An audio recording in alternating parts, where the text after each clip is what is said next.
మనకందరికీ తెలిసిందే రాష్ట్రపతికి గవర్నర్కి అండ్ టు దట్ మ్యాటర్ మన గవర్నర్కి ఇంకా ప్రెసిడెంట్కి సుప్రీంకోర్టు వాళ్ళకున్న ఏదైతే ప్రిలిమినరీ పవర్స్ ఆర్ ఏదో పవర్స్ ఉంటాయి కదా, ఆ పవర్స్ ప్రకారము ఆర్టికల్ 142 ఏదో అంటారు కదా, దాన్ని బట్టి గడువు పెట్టింది. అంటే ఏదైనా బిల్ ప్రభుత్వాలు తీసుకొని వస్తే 3 నెలల్లో దాన్ని ఆమోదం చేయాలా.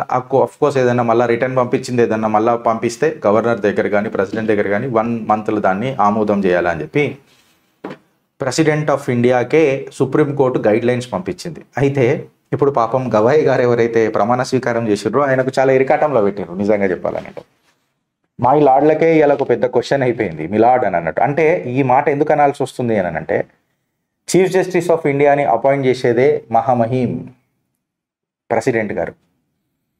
మళ్ళా అపాయింట్ చేసిన చీఫ్ జస్టిస్ ఇవాళ మహామహింకే డైరెక్షన్ ఇస్తున్నారా అని అంటే ఎట్లా అని అంటే నేనన్న మాట కాదు, సాక్షాత్తు ప్రెసిడెంట్ గారే హర్ ఎక్సలెన్సీ 14 క్వశ్చన్స్ డ్రాఫ్ట్ చేసి chief justice of India or to that matter సుప్రీంకోర్టుకి పంపించింది. ఆర్టికల్ కీ ఇష్యూస్ తను ఏం మాట అంటే 14 క్వశ్చన్స్ ఏమైంది అదంతా పెద్దగా మనం దాన్ని పెద్ద చీల్చి చెండాల్సిన అవసరం లేదు. సమరీ చెప్తున్నా ఫ్రెండ్స్. ఆర్టికల్ 142 పవర్స్ ఏదైతే ఉంటుందో అంటే కాన్స్టిట్యూషనల్ రోల్స్ ఏవైతే ప్రెసిడెంట్ గవర్నర్స్ ఉంటుందో, ఈ ఆర్టికల్ 142 అనేది సుప్రీంకోర్టు చెప్తున్నదో పవర్స్ ఆఫ్ ది గవర్నర్స్ ఇంకా ప్రెసిడెంట్ది ఓవర్ రైడ్ చేస్తుందా అని అనేది ఫస్ట్ కీ ఇష్యూ.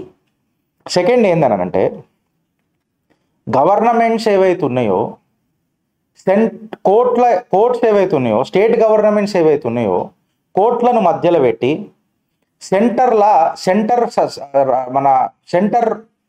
మన కేంద్ర సర్కార్ ఏదైతే ఉంటుందో దాని పవర్ని ఎక్స్ప్లాయిట్ చేసే ప్రయత్నం చేస్తున్నదా అని చెప్తుంది. దాని తర్వాత ఇంకొక ఇష్యూ 14 క్వశ్చన్లలో ఏమున్నదంటే whether it is constitutionally correct, ప్రెసిడెంట్కి ఇంకా గవర్నర్కి సుప్రీంకోర్టు డైరెక్షన్ ఇచ్చేది కాన్స్టిట్యూషన్లోనే లేదు, మీరేం మాట్లాడుతున్నారు అనేది ఒక కీ ఇష్యూ. ఇంకొక కీ ఇష్యూ ఏందనంటే decisions made by the governor under the article 200 subjected to judicial review ఉన్నదా అనేది ఇంకొక ప్రశ్న. జగదీప్ ధంకర్ వైస్ ప్రెసిడెంట్ గారు కూడా నిజంగా చెప్పాలనంటే దీన్ని జ్యుడిషియల్ ఓవర్ రీచ్గా మాట్లాడినారు. అయితే సుప్రీంకోర్టు ఇచ్చిన తీర్పు 3 నెలల ఏదైతే బిల్ పాస్ చేయాలనో, రీకన్సిడరేషన్ బిల్స్ ఏవైతే ఉంటాయో దాన్ని 1 మంత్లో పాస్ చేయాలనో, మళ్ళా 3 మంత్ డెడ్ లైన్ ప్రెసిడెంట్కి కూడా ఏదైతే చెప్పిర్రో ఇది జ్యుడిషియల్ ఓవర్ రీచ్ అని చెప్పి పెద్ద పెద్ద నిపుణులు మాట్లాడుతున్నారు. ప్రెసిడెంట్ 14 క్వశ్చన్లు వేసింది. క్వశ్చన్లు వేసుకుంటా ఆమె మాట్లాడింది ఏందనంటే ఈ సపరేషన్ ఆఫ్ పవర్స్ ఇది కాన్స్టిట్యూషనల్ డాక్ట్రైన్లో ఉన్నదా అని అనే కంప్లీట్ సమరీ ఈ 14 క్వశ్చన్లు చూస్తే ఆ సమరీ కనిపిస్తుంది. Executive discretion and judicial review మీద క్వశ్చన్స్ రేజ్ చేసింది. తను ఏమని అన్నారంటే మహామహిం గారు, జ్యుడిషియల్ ఇంటర్వెన్షన్ అనేది బౌండరీలు దాటి ఎగ్జామిన్ చేయొచ్చా, ఈ టైమింగ్ అనేది మాకు నిర్ధారించవచ్చా అని చెప్పి మాట్లాడారు. ఫెడరల్ డెమోక్రసీ బ్యాలెన్స్ మీద చర్చిస్తే ఈక్విలిబ్రియం అనేది ఎగ్జిక్యూటివ్, లెజిస్లేచర్ అండ్ జ్యుడిషియరీకి బ్యాలెన్స్ చేస్తున్నామా లేదా, ఆ మెయింటైన్ ఆఫ్ ది బ్యాలెన్స్ మనం చేస్తున్నామా లేదా అనే దాని మీద ఒక చర్చ జరిగింది ఫ్రెండ్స్. మీకు సమరీ చెప్తున్నా, చాలా టిపికల్ లా, పెద్ద సబ్జెక్ట్.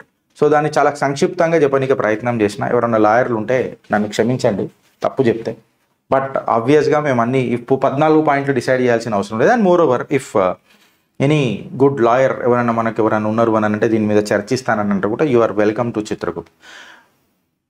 చాలా డీటెయిల్డ్ సబ్జెక్ట్, చాలా పెద్ద టాపిక్, దాన్ని చాలా చిన్నగా చేసి అర్థమయ్యే విధంలో చెప్పినామని మేము అనుకుంటున్నాం. సో మీరు చెప్పురి మీ అమూల్యమైన అభిప్రాయం దీని మీద ఎట్లుందో ఫ్రెండ్స్. భారత్ మాతాకి జై.